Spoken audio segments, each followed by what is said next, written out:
Hi folks, here we are in Automobilista 2 by Reeza, and this video is in response to a question from a fella called Mike on the forums over at Reeza. There was a thread there about a suggested idea for a drift pack, and I think, yes please, let's have some drift cars.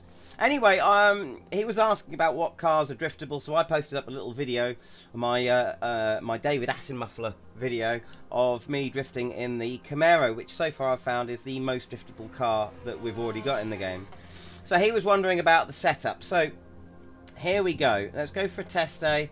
This is our car. Now, if you're a bit impatient, you haven't got time for this whole video, when I get to the track, I'm going to show you my drift setup. You can copy that and off you go. But now, this is very important.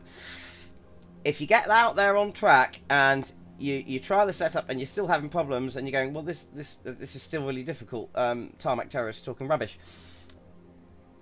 There's more to it than just the setup, and I would stick around for the rest of the video if you've got the time, because there are other fundamental settings in the controller settings which will help you out, not just in drifting but in all situations, and that's to do with throttle response. Plus, there's hopefully some information here for you on drifting. Plus, also, drifting takes practice. You're not going to be able to go out there straight away and do it. Anyway, back to the car. This car is the most driftable, but it's not easy, because it's nearly 1 3/4. It's about 1 3/4 ton of car. So when the weight shifts in this, when it goes and you lose it, you can really lose it big time, because it's got a lot of momentum when it goes. But most driftable car so far. A lot of torque, a lot of horsepower, and a reasonable amount of steering angle. We're going to take it to Snetterton Short. It's a great track for drifting, because it's a nice short track, but it's got lots of corners, lots of nice medium corners, a few sharp ones, and plenty of runoff area. So if things go wrong, there's only about one corner on here where it's a bit thin, and you know, if you lose it, you're at terrible risk. Anyway, here we go. This is what I've done with the setup. Now, this car doesn't have a lot of setup options for a road car, but surprisingly, it does have a very adjustable back diff, which is one of the most important things you're going to want for drifting. So, here is the setup. You can copy all of these down. This is my steering lock. You want that pumped up as maximum as possible. Drift cars are going to have up to nearly 50 degrees of lock. We can only have 30 in this at max, but it's a road car, not a drift car. You want to take that front anti-roll bar as low as possible and the back as high as possible. It's only 20 Newton meters in this car, but that's all we've got. You know, just stiffen up that back end as much as possible. Brakes, I think I left them the same or set them a little bit to the back. You will find in this car it's really hard to lock up the brakes unless the bias is set quite far to the front. I don't know why that is, but I've set it a little bit to the rear, I think. Just to have a little bit of control under braking over the back end whilst drifting.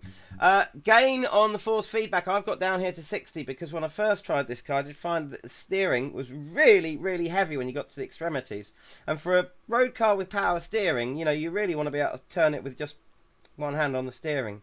So I lowered that down to 60, but with improvements in the force feedback that's got better, so I could get away with having that higher now, but I'll leave it there as is, because it's got a good amount of strength going through my wheel with the settings I've got on my wheel. You might find that that's different. So go on to advanced settings. Now, one little trick that you can do to get a car to loosen up on the back end is just have the tyre pressures at the rear really high. They do that on a lot of, you'll notice on a road car, front wheel drive, you'll have lower tyre pressures at the back, less weight there and stuff. So, but on the racing versions, they tend to pump them up quite high, which makes the back end a bit loose. You could just leave the tyre pressures all the same, because what we're going to do with the diff is it's going to override all of that. Longitudinal weight bias you could do with having that as far to the back as possible, although you are going to have most of the weight at the front in this car anyway. Brake pressure I've got set to 100. Suspension, basically camber angles as far as they'll go. Everything on here, ride height, spring rate, slow bump, rebounds, low as possible. On the back, opposite, high as possible. I'm not using too much toe, just a little bit to keep it stable. Now here's the most important bit. This is the differential. Get that preload as high as it'll go, 500 here, and that'll give you loads of built-in lock before you put in any inputs. Same with the clutches, high as possible, more built-in lock, and you want a heavily locked back diff for drifting. These figures here are the oddities. You want these as low as possible because it's actually the lowest numbers on power and coast which give you the most lock. The highest numbers give you less lock.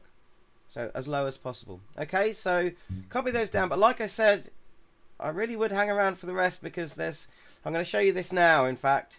And this is to do with the controllers. Now, we go into options, we go to controls, we go to configuration. Now on your steering sensitivity, 50, which is the default, gives you the most linear steering. Rather than 100. In some other games it's 100, like R-Factor 2 for instance. Now, the default throttle, this is the really, really important bit. Default throttle sensitivity is set at 50. But it's not really a linear response, and there have been a lot of people on the forums that have complained that, you know, when they put their foot on the throttle, they can't control the revs. It just goes right up straight away. So if I go and put that at the default, I'm going to demonstrate this to you very quickly. So we put that at the default of 50. Now watch this. Get in the car. Right.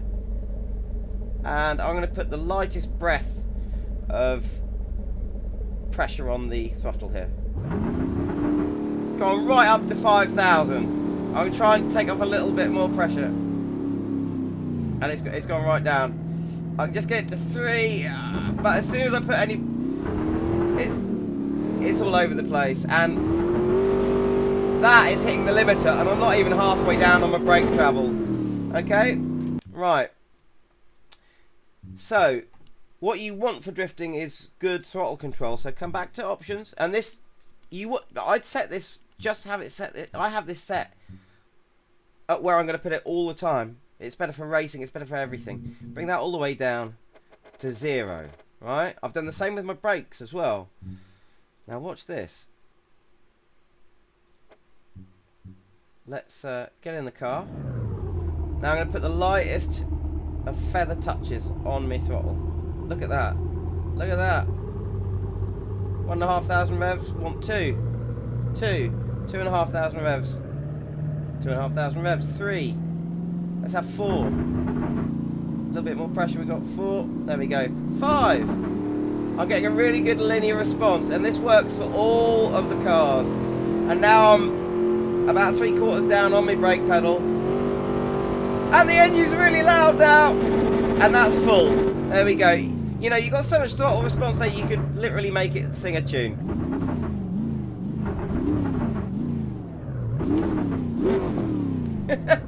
Right, so now very important again before we go out and do our drift lap of Hockenheim. Very important, make sure, and I'm sure I'm teaching you how to suck eggs here, but just in case you forget, make sure your traction control is set to off, else you ain't drifting anywhere, and your ABS is off. Okay, so what I'm going to do one lap and talk you through it, the gears I'm in, the kind of throttle I'm using around each corner, take it kind of easy, and then I'm going to do a lap where I'm going to shut up and concentrate and show you, once you know what all the gear points are, braking points, I'm going to shut up and just do the best drift lap I can do just off the top of my head, and then we'll have a look at the replay, see what that looks like on the replay. So first things first, let's warm up these back tyres a bit with a bit of a cheeky donut. There we go. Now first corner, 3rd gear, out of the pits. We're going to give it a little flick. Loads of power. Come off the power a little bit. Plenty of opposite lock. There we go. Second corner, you want to slow right down for, this is a 2nd gear corner and it's really tight. So out we go. In. Loads of power for the apex. Come off it a bit. Power back on. Straighten up the steering wheel. There we go. Now this next one's the tricky one because this is the thinnest part of the track and it's a fast corner, 4th gear. So if it goes wrong because it's so thin, you can end up getting out of shape on the grass really quickly. Didn't do that very well. We'll concentrate on the drift lap. 2nd gear for this one. Loads of angle. Loads and loads of angle. Right up against the wall. Plenty of lock. Straighten it up. 3rd gear for mobile corner here. A bit too much on the power. And now this is the hardest one. This is Sachet's 2nd gear you want for this. Hard one to get right. Going to take a bit of practice.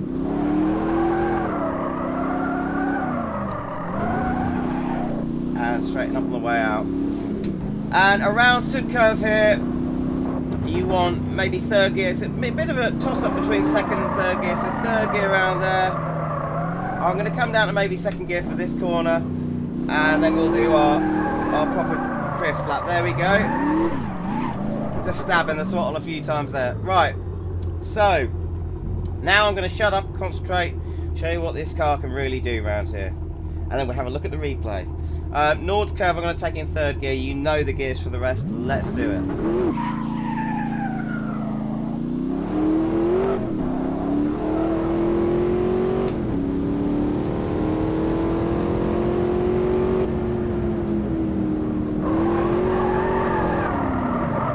Plenty of the runoff area for fun. Right.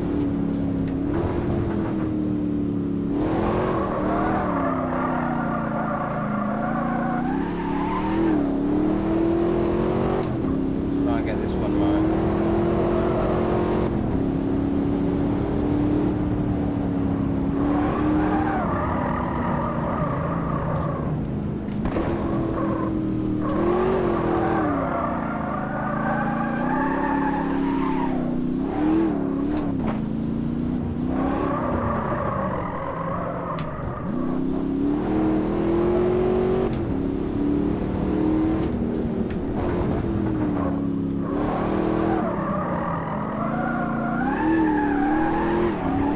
Oh!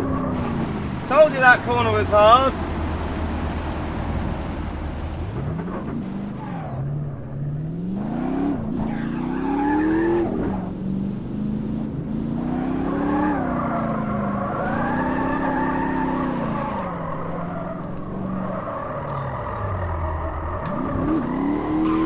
Right, so obviously I've screwed that up a bit. Let's have a look on the replay, see what that looks like.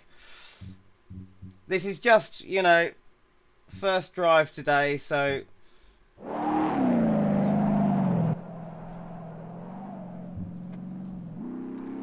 So where are we there on the track? I can't see.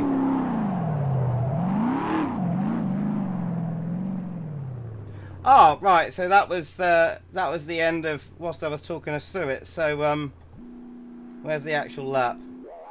Here we go. Just fast forward it there. So first corner, third gear.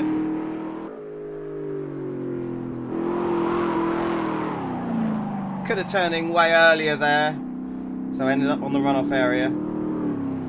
This corner went rather well though. Like I said, drifting takes practice. You're not going to get it right first time every time.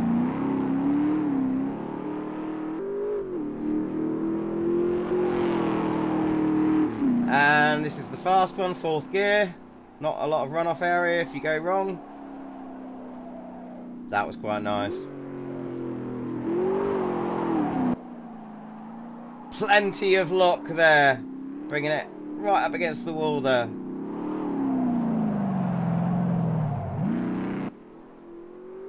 Could have done better there. Mobile coming up to Sachet's corner. Nice drift round there, sideways all the way. Little bit of a mistake on the exit there. And of course we hit the grass. That corner's difficult because if you get it wrong on the exit, you know, you've got, when you come out wide, you're going to hit the grass. And of course things go wrong on the grass. Big angle there, big angle before I completely spun it. So, let's try that one more time and see if we can get a bit more of a perfect drift lap. I'm probably going to screw this up. Let's give it one more go. Third time lucky. The refueler's out for some reason, I don't know why.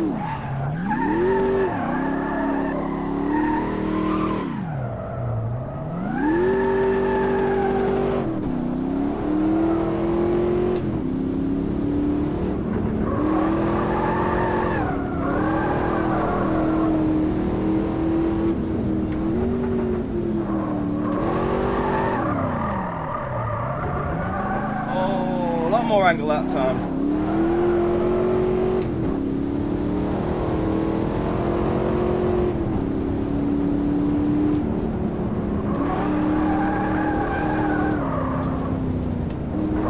Don't screw it up.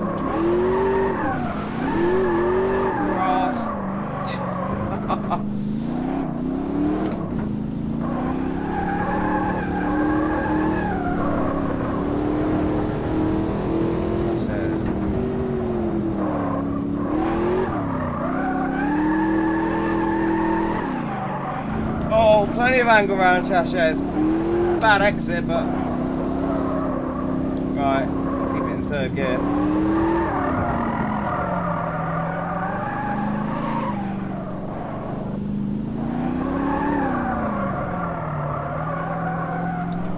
And there we go. Let's have a look.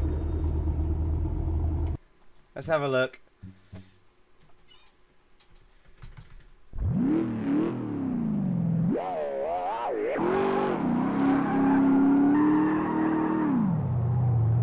How do we do? Oh, let's get rid of the interface. Oh, the controls are gone. Weird. Oh, nice.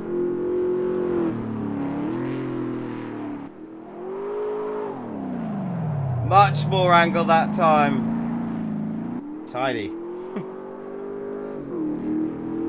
You will get very frustrated with this drifting malarkey, but when you get it right, you put a big smile on your face.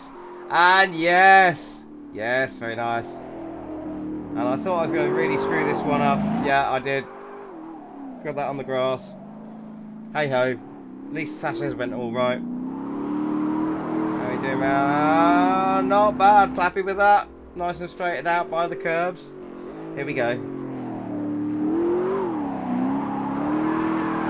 Yes! Much more angle that time. Got to be careful of the steering on exit there.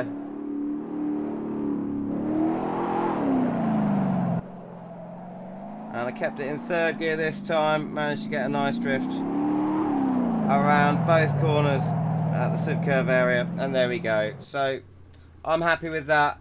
Mike, I hope that's helped you out, answer some questions. And for anyone else interested in drifting in Automobilista 2 by Reason Studios, I hope that's helped you out. Please subscribe if you like my channel. Give us a like or a dislike. Tell me what you think. And happy drifting.